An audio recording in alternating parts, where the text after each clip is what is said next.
흠 있는 것을 드리니. 제가 없는 것을 드리니 잘못 읽었는데, 예. 오늘 이 말라기는 잘 아시는 대로 구약의 마지막 예언서이죠.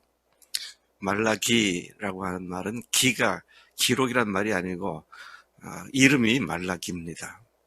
말라카이. 미국식 발음으로는 말라카이 그러죠. 이것은 아마 주전 430년경 기록되지 않았을까. 근데 말라기가 활동한 시기가 주전 3차 포로 귀환 이후로 보여지고 있는데, 430년, 그러니까 이스라엘이 주전 400년에 그 하나님의 말씀이 이제 끝나게 되는데, 그 끝 무렵에 마지막으로 하신 말씀. 그리고 이제 400년, 대략 400년간 신구약 중간에 침묵기가 이루어지죠. 구약으로서는 마지막 말씀을 기록한 것이다. 그렇게 우리가 얘기를 하고 있습니다. 바벨론 포로로부터 귀환한 것은 세 차례에 걸쳐서 이루어지게 되죠. 포로 잡혀갔다가 첫 번째 70년이 지난 뒤부터 시작해서 주전 537년 정도로부터 시작해서 주전 444년까지 꽤 긴 기간에 걸쳐서 포로 귀환이 이루어졌습니다. 하나님께서 이스라엘을 향한 마지막 메시지가 바로 이 말라기이고요. 이 내용을 보면 하나님의 거룩하심과 공의로우심, 그리고 메시아가 오실 것이다 에 대한 내용이 핵심입니다. 그래서 말라기에서 기록한 내용이 그것 때문에 이스라엘 백성들이 이제 메시아 대망 사상을 품고 예수 모신 시기에도 열심히 메시아를 기다렸던 그런 모습을 보게 되는데, 바로 그러한 단서를 제공해 준 것이 말라기 예언서다. 그렇게 말을 해도 크게 다르지가 잘못된 것이 없습니다. 말라기라는 말의 그 언어적인 의미는 나의 사자는 메신저란 말이죠. 나의 전언자, 하나님의 전언자, 그런 말이 되는 것이죠. 이 예언의 말씀이 제시되게 된 이유는 아까 말씀드린 대로 오랜 포로 생활로부터 귀환한 후 1차 때는 스룹바벨, 2차 때는 에스라, 3차 때는 느헤미야, 이런 사람들이 본격적으로 사역을 했던 시기인데, 특히 에스라 때 성전 건축을 했죠. 근데 시작은 스룹바벨이 했고, 자, 그런 시대에 이제 성전도 지어놨고, 그러면 이제 얼마나 하나님께 제대로 예배 드릴 수 있는 기회가 왔습니까? 사실 포로기에는 성전이 완전 파괴도 없었잖아요. 또 그들이 있던 곳이 바벨론이었기 때문에 예루살렘으로 갈 수도 없었고, 그래서 이 희생 제사를 성전에서 드리는 것이 단절됐던 시기입니다. 돌아와서 이제 다시 제사를 드리게 됐는데, 그러면 역사의 교훈을 받은 그들이 정말로 성심을 다해서 예배를 드려야 하는데, 경악스럽게도 말라기 1장, 2장, 3장에서 죄악은 대인 관계에 대한 죄들보다 하나님을 대상으로 하는 죄악들을 말씀하고 있습니다. 특별히 오늘 이 말씀을 보면 모든 구절들이 여호와의 말씀이라, 만군의 여호와의 말씀이라 계속 반복해서 나오죠. 그러니까 이것은 하나님의 선지자로서 하나님의 말씀을 전하는 것이다. 이런 걸 보면 그때 사람들이 말라기를 선지자로 잘 인정하지 않으려고 했던 그런 성향이 있었던 것 같아요. 왜냐하면 그들을 야단치고 욕하니까. 야단치고 욕하면 사람들이 안 좋아하잖아. 이제 하나님의 말씀을 전해서 그러는데 그렇게 이제 그들이 대하죠.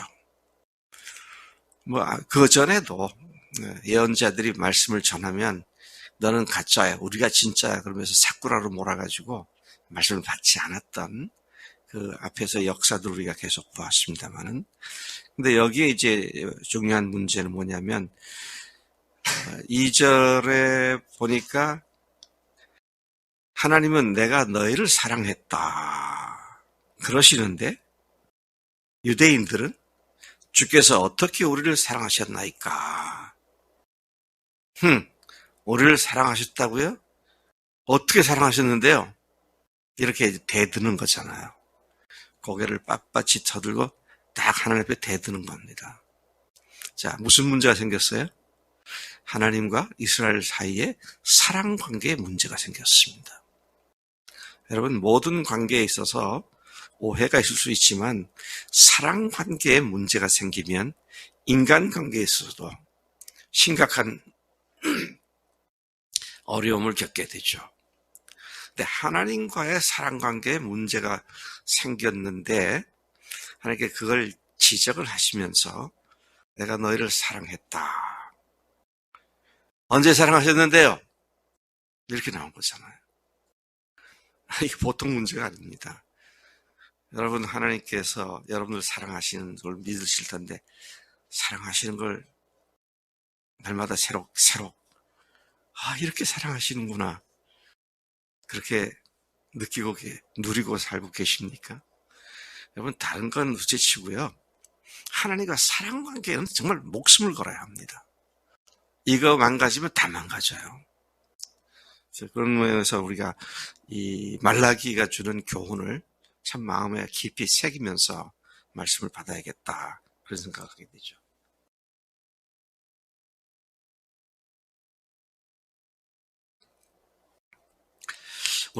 주님은 우리를 사랑해 주시고 또 우리는 그분의 사랑을 잘 알고 사랑으로 그분께 나아가는 매일의 삶이 되지 않으면 심각한 문제에 빠져 있다. 이거를 우리가 빨리 깨달아야 합니다. 근데 이 시대 사람들의 큰 문제 중에 하나는 자기들의 문제를 지적해도 자기들은 그런 문제가 없는 것처럼, 저기 강 건너 김서방 얘기 정도로 치부해버리고 자기 것으로 받지 않았던 그런 모습을 보게 되는 것이죠.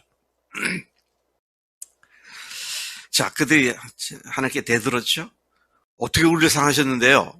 그러니까 주님께서 그들의 반문을 받고 나서 형이었던 에서와 동생이었던 야곱을 거론하시면서 그를 사랑하신 주님의 사랑을 얘기를 하고 계십니다.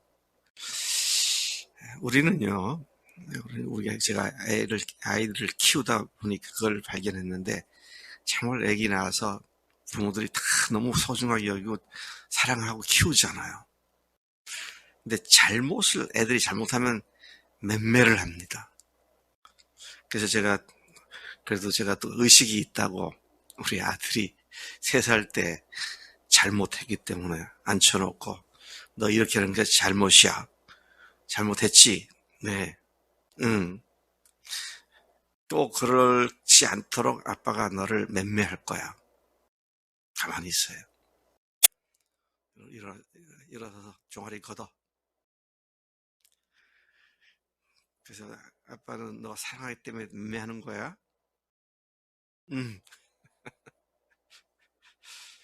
그래서 한 대 때렸더니 울면서 아빠 미워! 아빠 미워! 그러더라고요.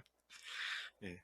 당장에 아프면 아빠가 나 사랑하지 않고 미워하는 것처럼 느끼잖아요. 우리 어려움을 당할 때 이제 그런 하나님께 대한 태도가 있을 수가 있는데, 그런데 하나님께서 뭐라고 말씀하시냐면 어떻게 그들의 조상을, 근본을 사랑하셨는지부터 얘기하십니다. 너희들 조상 야곱 이스라엘이지? 근데 그 쌍둥이 형이 있었잖아. 에서인데 내가 둘 중에 누구를 택했냐? 에서가 아니라 너의 조상 야곱을 택한 것이 아니냐. 그러면서 하나님의 선택하셔서 사랑해 주시는 그 사실을, 근본 뿌리를 말씀하고 있는 것이죠. 그래서 에서를 미워했다.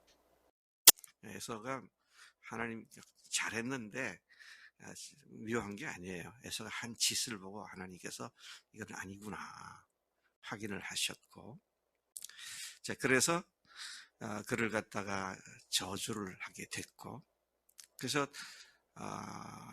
야곱에게서 갈라선 형이 에돔 지역으로 갔죠.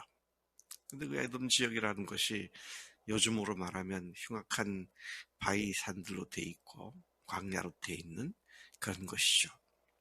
거기에서 그 땅을 내가 황폐케 했고 그들이 무너뜨렸고, 근데 그들이 또 세우겠다고 하지만 끝까지 나는 그들을 징벌을 했다. 그런데 너희들은 내가 이렇게 사랑하고 있지 않느냐, 이제 이런 말씀을 하고 계시죠. 여러분, 주님이 우리를 사랑하신다라고 하는 것은요, 지금 당장 느끼지 못하고 있다 하더라도 항상 근본인 주님의 십자가와 부활로 어떻게 우리를 구원하셨는지, 그런 후에는 그것을 후회하시거나 그것을 패하지 않으시고 동일한 똑같은 사랑으로 우리를 사랑하신다. 이 근본 뿌리로 돌아가서 주님이 그렇게 사랑하셨지, 그리고 지금도 그 맥락에서 나를 하나님의 친아들로 친딸로 삼아주셨지. 그러면 어떻게 돼요? 참 하나님의 은혜가 넘치게 되죠. 어제 제 첫 조카 부부가 어제 방문했어요. 지난번에 뉴저지에 갔을 때 정섭 형제 가족하고 그 부부하고 또 다른 처가 식구하고 같이 이렇게 식사를 하자. 그래서 내가 밥을 사주겠다. 그래서 한번 9명이 만나서 식사를 한 적이 있습니다. 그래서 어제 내려온다 그래서 아마 그때 식사를 사줬기 때문에 내려오는가 보다 그랬어요. 그랬더니 처조카 아이가 고모부, 이모부지, 내가 이모부. 저는요 20년 전에 이모부께서 카나다로 애들을 유학을 같이 갈 때 자기들에 대해서 추천서를 써준 것 때문에 우리 가족이 다 이제 영어권에서 살게 됐다고. 벌써부터 내려오려고 했는데 이제야 내려왔다고. 그러면서, 그러니까 뉴저지에서 밥 사준 것 때문이 아니고 20년 전 거를 얘기를 하더라고요. 그래서 가만히 생각하니까 그때 그랬었나? 난 기억도 잘 안 나. 근데 그때 그 얘기를 한 걸, 그때 어렴풋이 뭔가 그랬던 것 같다, 이런 생각이 들더라고요. 하나님께서는 우리를 구원하신 후에는 우리를 당신의 아들로 딸로 삼으신 것을 잘못 깜빡해서 잊으셔가지고 박홍규 아들아, 내가 너를 깜빡 잊었었다. 그래서 네가 지금 조금 어려움을 당했었지. 그러시지 않잖아요. 모든 순간순간을 그분이 주관하시고 인도하시고. 자, 그런데 하나님께서 그냥 무덤덤해지고 무감각해졌던 그들의 문제를 얘기하는 것뿐만 아니라 실질적으로 그들이 어떻게 하나님을 대하고 사는가를 그 뒤에 보니까 너무 분명하게 말씀하시더라고요. 뭐라고 말씀하십니까? 뭐라고 말씀하셨는가 하면, 너희들이, 특히 제사장 너희들 똑바로 들어, 내 이름을 멸시하는 제사장들이구나, 그렇게 말씀하십니다. 자식은 아버지를, 종은 주인을 공경하는데 아버지인 나를, 주인인 나를 공경하고 두려움이 도대체 어디 있냐? 그러면서 그렇게 말을 하니까 또 이 무덤덤하고 무감각해진 유대인들이 뭐라고 하면, 우리가 어떻게 주의 이름을 멸시하였나이까 반문을 하죠. 그러니까 주님께서 너희가 더러운 떡을 나의 제단에 드리고도 우리가 어떻게 주를 더럽게 하였나이까 하고 고개를 빳빳이 들고 대드는구나, 이제 이런 말씀을 하고 계시죠. 이러한 범죄의 본질은 제사장들이 하나님의 제단을 경멸하고 가볍게 여기고 업수히 여기고 모멸하고 그 제단에 더러운 제물을 드린 사실임을 밝히셨습니다. 제사장들이 드린 제물이 어떤 것이었는가? 8절에 보니까 눈먼 희생 제물, 다리 저는 것, 병든 것, 또 뒤에 보면 훔친 물건들, 이런 걸 나한테 바치면서 너희들이 나를 제대로 공격한다고 하느냐? 하나님께서 기가 막히셔서 이런 말씀을 하고 계신 것이죠. 구약에 보면 하나님께 제사를 드릴 때에는 제물에 흠없는 것, 깨끗한 것, 온전한 것을 드리라 그랬어요. 그래서 아예 제사장 중에는 어떻게 보면 사람들이 제물을 갖고 오면 그 희생 제물이 결격 사유가 있는지 없는지를 조사를 했잖아요.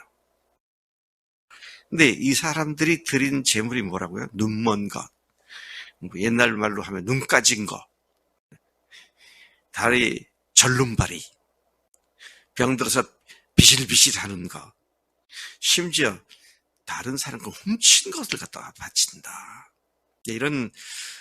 이러면서도 너희들이 나를 경멸하지 않는다고 말할 수 있느냐? 근데 구약은 뭐라 하냐면 가장 좋은 것, 가장 아름다운 것, 온전한 것을 드려라 그러잖아요. 아침에 너무 길어지는 것 같아서 제가 이제 이야기를 빨리 줄여야겠는데, 하나님께서 오늘 우리가 어떤 것을 드리기를 원하실까요? 나의 가장 귀한 것, 나의 가장 좋은 것, 찌끄러기나 저기 어떻게 타다란 부지기 같은 거 그런 거 아니고요. 온전한 것을 드리라고 말씀하시죠. 여러분, 그렇게 주님 앞에 시간을 들이십니까? 그렇게 돈을 들이십니까? 네? 또 그렇게 여러분들의 가장 귀한 것을 드리고 계시는가? 심지어 뒤에 보면은 참 귀찮다. 왜 이런 걸 자꾸 예배를 하라고 이런 걸 드리라고 그랬을까? 참 귀찮아 죽겠다. 이제 이런 태도로 그들이 나와 있는 것을 보게 됩니다. 그 말씀이 12절에 나와 있죠. 너희는 나에게 제물을 바치는 제단을 더럽히고 경멸하여 내 이름을 더럽히며 13절 제물을 바치는 일을 크게 번거로워하며 코웃음치며 훔친 물건과 저는 것 병든 것을 가져왔다. 내가 그런 거 받을 줄 아느냐? 안 받는다 내가. 그런 말씀을 하시죠. 근데 하나님께서는 뭐라고 말씀하십니까? 너희들은 나한테 그렇게 하지만 때가 되면 이방인들이 나를 오히려 예배할 거다. 그러면서 이제 메시아가 오셔서 이방인들을 구원의 길로 인도하실 것에 대한 예고를 하시죠. 여러분, 이런 점에서 다시 오늘 중요한 교훈이 뭡니까? 하나님께 드리는 것을 짜투리나 또는 찌꺼기나 또는 사람에게 줘도 받지 않을 그런 것들을 드리는 것은 아니냐. 하나님께 황금 시간을 드리고요. 하나님께 생선 가운데 토막을 드려야지. 하나님께 속여가지고요. 하나님은 어두일입니다. 대가리를 드시지요. 이런 식이 되면 이건 뭐 하나님이 속으세요? 아니죠. 자, 그런 의미에서 우리가 내가 지금 하나님께 가장 귀한 것을 드리는 사랑을 하고 있는가? 아니면은 뭐든 내버려도 아깝지 않은 그런 거 정도 드리는 삶을 사는가? 말라기 오늘 첫 장에서 하나님께서는 우리가 하나님을 어떻게 사랑하고 있는가? 사랑 관계에 문제가 생기면 모두가 다 문제 가운데 빠지게 되는데, 오늘 이 시간 이 말씀을 들으시면서 나는 지금 하나님과 어떤 사랑 관계에 있는가를 돌아보면서 주님 앞에 다시 자신을 추스려서 하나님께 온전한 사랑을 드리는 관계로 회복되기도 야심 기도할 줄로 믿습니다. 하나님 아버지 감사합니다. 이 아침 말라기를 통하여 우리를 정신이 번쩍 들게 다시 경고해 주시니 감사합니다. 하나님, 주님과의 사랑관계에 이상이 생긴 것도 감지하지 못하고 또 이상이 생겼다고 해도 알아듣지 못하고 또 알아들어도 그대로 방치해두는 무감각한 자들이 되지 않도록 성령님, 날마다 순간순간마다 오히려 주님과의 사랑관계에 더욱 민감하게 반응하고 더욱 사랑의 관계에 깊이 빠져들어가는 우리가 되도록 역사해 주실 줄로 믿습니다. 이 아침에 우리의 기도가 이것이오니 하나님 사랑을 회복시켜 주시고 사랑관계를 더욱 적극적으로 누리는 우리가 되도록 역사해 주옵소서. 감사합니다. 예수님의 이름으로 기도를 쌉나이다. 아멘. 아멘.